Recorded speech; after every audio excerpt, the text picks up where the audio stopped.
Dear student, class 9th NCERT lesson second chapter है polynomials, Hindi में कहते हैं बहुपद।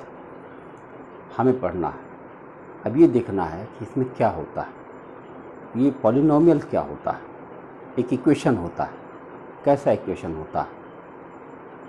जिसमें जो वेरिएबल्स हैं उनकी वेरिएबल का जो पावर है वो एक राउंड नंबर में होना चाहिए, होल नंबर में होना चाहिए। तो आपका पहला क्वेश्चन मैं शुरू करता हूँ। क्वेश्चन नंबर फर्स्ट है एक्सरसाइज 2.1। एक्सरसाइज है 2.1। इसका फर्स्ट क्वेश्चन है which of the following expression are polynomial in one variable and which is not, state the reason. Reason बताओ कि कौन इसमें पॉलिनोमियल है और कौन नहीं है, क्या रीजन है। तो मैं कुछ इक्वेशन लिख रहा हूँ, अब उसके बारे में बताना है। पहला इक्वेशन है 4x² - 3x + 7। सेकेंड इक्वेशन है y² + √2। थर्ड इक्वेशन है 3√t + t√2। फोर्थ इक्वेशन है, केवल बताना है कि कौन सा ये है या नहीं है। पहले लिख लेता हूँ फिर बात करता हूँ।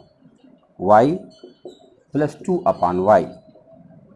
और फिफ्थ है x⁻10 + y³ + t⁻50। बस आपको यही बताना है। अब ज़रा सोचो, इन सारी चीज़ों को देखो आप। फर्स्ट इक्वेशन देखकर आपको क्या लगता है? देख रहे हो कैसा लग रहा है? ये देखो, ये पॉलिनोमियल है कि नहीं? इसके अंदर केवल एक x का इस्तेमाल किया गया, वन वेरिएबल है ना, केवल वन वेरिएबल इस्तेमाल किया गया और ये पॉलिनोमियल है। इसको आप क्या कहोगे? ये वन वेरिएबल है। वन वेरिएबल क्यों? सिर्फ x का इस्तेमाल किया गया, केवल एक डिजिट x का इस्तेमाल किया गया, इसलिए इसको हम वन वेरिएबल कहेंगे। और एक पॉलिनोमियल है क्योंकि इसमें कई सारे टर्म दिए गए और इसका जो पावर है वो भी एक होल नंबर में है ना। ये देखो 2 है, इसका पावर x⁻1 है, एक होल नंबर में है, इसको हम क्या कहेंगे? ये पॉलिनोमियल है और वन वेरिएबल है। अब आइए सेकंड पर बात करें। देखो लिखा y² + √2 पॉलिनोमियल है, वो भी वन वेरिएबल में। फिर है क्यों वन वेरिएबल में? सिर्फ y का इस्तेमाल किया गया, सिर्फ इसमें y का इस्तेमाल किया गया और कोई और वेरिएबल नहीं इस्तेमाल किया गया। आप इसको भी कहोगे वन वेरिएबल में है और पॉलिनोमियल है। क्लियर हो रहा? थर्ड में देख लो। अब यहाँ पे क्या प्रॉब्लम आ गई कि यहाँ पे जो t का जो पावर है, t वो 1/2 है, होल नंबर में नहीं है। देखो जो अंडर रूट की वैल्यू होती है, ये जैसे सपोज करो √x लिखा है, तो इसको हम लिखते हैं x⁻1/2। ऐसे अगर ये क्यूब रूट लिखा होता x तो हम लिखते x⁻1/3। तो जो हम 1/2 या 1/3 लिख रहे हैं ये होल नंबर नहीं है, ये फ्रैक्शन है कि नहीं? फ्रैक्शन है। तो आपका ये तीसरा जो आ जाएगा, ये कैसा वेरिएबल बन जाएगा? तीसरा बन जाएगा कि ये है ही नहीं पॉलिनोमियल। इसमें वन वेरिएबल टू वेरिएबल की बात ही नहीं है, कि पॉलिनोमियल ही नहीं है। तो आप यहाँ पर नो लिख सकते हैं। यहाँ पर आइए, यहाँ पे y + 2/y। आप देखो इस y का वेरिएबल क्या है? इस y जो अपान में है, देखो जब कोई वैल्यू अपान में होती है तो उसका पावर कैसा होता है? नेगेटिव होता है। जैसे मैं एग्जांपल लेके दिखाता हूँ। सपोज करिए कहीं पर लिखा 1/x, इसको लिखा जाता है x⁻−1। कहीं पर लिखा 1/x², इसका मतलब होता है x⁻−2। तो -1 -2 is not a whole number, it is a integer but not a whole number. Whole number क्या होता है? 0 to इन्फाइनाइट, 0 1 2 3 4 5 इन्फाइनाइट। तो इसमें होल नंबर होना चाहिए था, लेकिन इसमें होल नंबर नहीं पाया गया। देख रहे, तो ये भी आपका पॉलिनोमियल नहीं बन पाया। क्या बन गया? नो। इसके आगे भी हम नो लिख सकते हैं। नेक्स्ट देखो, x भी है, y भी है, t भी है, तीन वेरिएबल है, तो पॉलिनोमियल है और इसके वेरिएबल कितने हैं? 1, 2 और 3। तीन वेरिएबल का इस्तेमाल किया गया। वेरिएबल का मतलब तीन नए सिंबल्स का इस्तेमाल। देखो यहाँ सिर्फ x का इस्तेमाल हुआ इसलिए वन वेरिएबल, यहाँ सिर्फ y का इस्तेमाल हुआ इसलिए वन वेरिएबल। यहाँ पर तो ये दोनों थे ही नहीं और यहाँ पर था तो x भी है, y भी है, t भी है, तो तीन यहाँ पर वेरिएबल इस्तेमाल किए गए। तो यहाँ पर आप कहोगे it is a polynomial with 3 variable. क्या कहेंगे? 3 वेरिएबल। क्लियर? हम लोग नेक्स्ट क्वेश्चन में चलते हैं। आइए नेक्स्ट क्वेश्चन देखते हैं। ये फर्स्ट क्वेश्चन कंप्लीट होता है। सेकेंड क्वेश्चन है, right the coefficient of x square in each of the following. आपको कोफिशिएंट बताना है। कैसे बताएंगे? और कुछ मैं वैल्यू लिखता हूँ। सेकेंड क्वेश्चन है का फर्स्ट इक्वेशन है 2 plus X square plus X. Second है 2 minus X square plus X cube. Third है pi by 2 X square plus X. And fourth है अंडर रूट 2x माइनस 1। हमको क्या बताना है? हाँ, हमको क्या बताना है कि इसमें एक्स स्क्वायर का कोफिशिएंट क्या। कोफिशिएंट मीन्स क्या होता है कि ऐसा कौन सा नंबर है जिसका एक्स स्क्वायर में मल्टीप्लाई हुआ है, यानी एक्स स्क्वायर के में किस वैल्यू का मल्टीप्लाई हुआ। जैसे पहला इक्वेशन देखो तो एक्स स्क्वायर का किससे मल्टीप्लाई हो रहा है, यहाँ कोई नंबर दिख नहीं रहा। सपोज करो यहाँ 3 लिखा होता, 3x स्क्वायर, तो हम कहते एक्स स्क्वायर का मल्टीप्लाई हो रहा 3 से। अगर यहाँ लिखा होता 5 या -5x स्क्वायर लिखा होता तो हम कहते एक्स स्क्वायर का मल्टीप्लाई हो रहा -5 से। यहाँ तो कोई नंबर नहीं दिख रहा। जब कोई नंबर नहीं दिख रहा है तो फिर वो उसका वेरिएबल 1 हुआ, यानी कि कोफिशिएंट 1 हुआ। तो आप कह सकते हो कि coefficient of x square in equation first is 1। क्यों? क्योंकि इसके साथ कोई नंबर नहीं लिखा है, वो +1 से आप मल्टीप्लाई हो रहा। बताओ यहाँ पे क्या हो रहा? एक्स स्क्वायर का मल्टीप्लाई किससे हो रहा? यहाँ पे कोई नंबर नहीं लिखा हुआ लेकिन माइनस की गिनती लिखी हुई है, तो माइनस की गिनती लिखी है, इसका मतलब ये -1 से मल्टीप्लाई हो रहा है। तो एक्स स्क्वायर का कोफिशिएंट कितना आएगा? -1।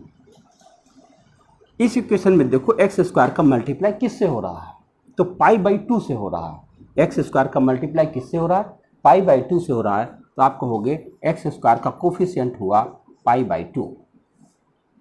अब फोर्थ इक्वेशन देखो। फोर्थ इक्वेशन में एक्स स्क्वायर है ही नहीं। जब एक्स स्क्वायर नहीं है इसका मतलब क्या होता है? इसका मतलब कि उसका कोफिशिएंट 0 है। जैसे हम इसमें लिख दे +0x²। देखो 0x² मीन्स नथिंग, वह 0 into everything is equal to 0 हो जाएगा। तो इसका मतलब हुआ, इसीलिए तो x² अगर नहीं दिख रहा है इसका मतलब उसका कोफिशिएंट है 0। तो हम लिख देंगे x² का कोफिशिएंट 0, यानी जो गिनती नहीं दिख रही है इसका मतलब उसका कोफिशिएंट 0 है। ये आपका सेकेंड क्वेश्चन था। उम्मीद है आपको समझ में आया होगा। आइए थर्ड क्वेश्चन देखते हैं।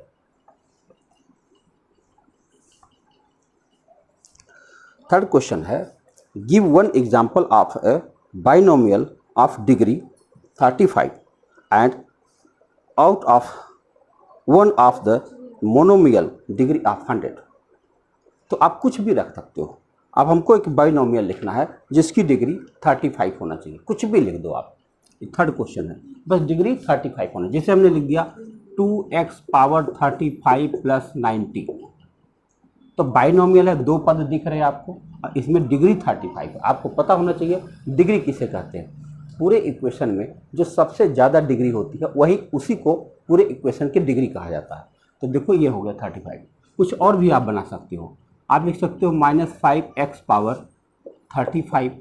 -40, कुछ भी लिख दो। बस दो टर्म होने चाहिए क्योंकि बाइनोमियल बताना है और पावर आपका 35 होना चाहिए। ये हो गया बाइनोमियल। अब दूसरा हमको मोनोमियल बताना है, मोनोमियल बनाना। मोनोमियल में एक टर्म होना चाहिए और उसकी डिग्री क्या होनी चाहिए, 100।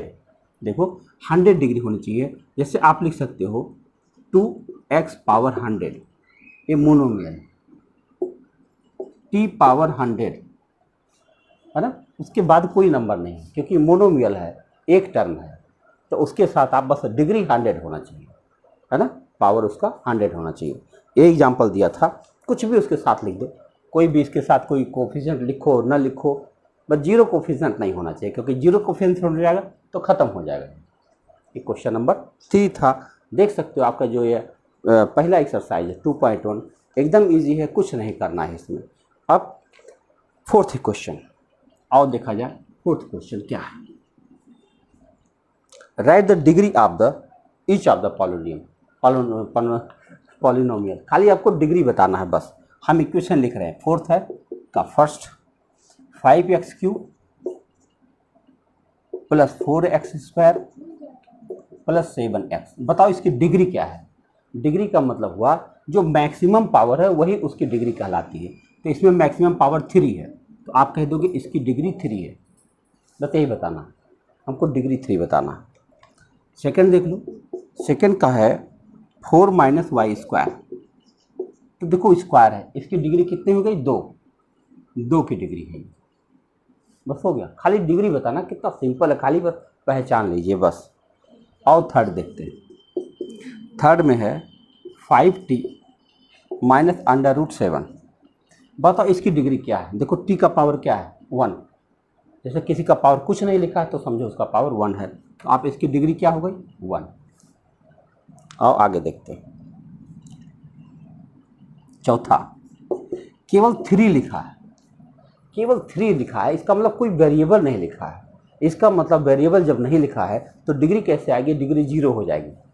हो जाएगी नहीं हो जाएगी। जैसे अगर हम इसको लिख दें इंटू x पावर 0, तो x पावर 0 मतलब 1 ही होता है, तो यहाँ पे डिग्री क्या हो जाएगी। लिखना की ज़रूरत नहीं है, आपको लिखना नहीं है, लेकिन मैं बताऊँ चाहे 3 लिखो चाहे 3 × x पावर 0 लिखो तो भी बात 3 ही आएगा, क्योंकि x पावर 0 = 1 होता है। एवरीथिंग पावर 0 = 1 होता है। तो इसका मतलब हुआ कि इसकी डिग्री कितनी आ गई, 0। ये आपका चौथा क्वेश्चन हो गया, देख रहे। अब केवल एक क्वेश्चन और बचा है, फिफ्थ, और ये एक्सरसाइज फिनिश हो जाएगी। केवल एक एक्सरसाइज है। अगला है classify of the following linear, quadratic और क्यूबिक पॉलिनोमियल। यानी आपको पहचानना है, बताना है ये लीनियर है या जो है क्वाड्रेटिक है या क्यूबिक है। वो तो उसके पावर को देखकर आप कह सकते हो। देखो फिफ्थ का फर्स्ट क्वेश्चन, x² + x। देखो पावर 2 है, पावर 2 मतलब क्वाड्रेटिक होता है। ध्यान दीजिएगा, पावर अगर 1 है तो लीनियर है, पावर अगर 2 है तो क्वाड्रेटिक है, पावर अगर 3 है तो क्यूबिक है। तो यहाँ पावर 2 है तो क्वाड्रेटिक है। अब चलो सेकंड देखते हैं। सेकंड में लिखता है x - x³। क्यूब मतलब 3 लिखा है, इसका मतलब ये क्यूबिक हो गया। बस आपको देखना और बता देना बस। थर्ड में लिखा y + y² + 4। ये क्या है, 2 दिख रहा है, 2 मतलब क्या हुआ, क्वाड्रेटिक। फोर्थ देखो लिखा 1 + x। देखो x का कोई पावर नहीं, पावर 1 है। अगर x पावर 1 है तो ये क्या हो गया, लीनियर हो गया, लीनियर हो गया। अगला क्या है, फिफ्थ 3t है। देखो t के ऊपर कौन सा पावर है, लीनियर है, कोई पावर नहीं तो लीनियर है। देख रहे हैं, मतलब नहीं पावर तो 1 पावर है। और अगला है सिक्स्थ r² लिखा है। r² माने क्या हुआ, क्वाड्रेटिक है। और आखिरी है 7x³ 7x³ है, क्यूब का मतलब क्या हुआ, क्यूबिक पॉलिनोमियल। बस केवल ऐसे पहचान जाना है, बस केवल पहचान जाइए और आपका आंसर बन गया। तो आपका ये पहला एक्सरसाइज खत्म हुआ 2.1। थैंक यू, मिलते हैं नेक्स्ट एक्सरसाइज।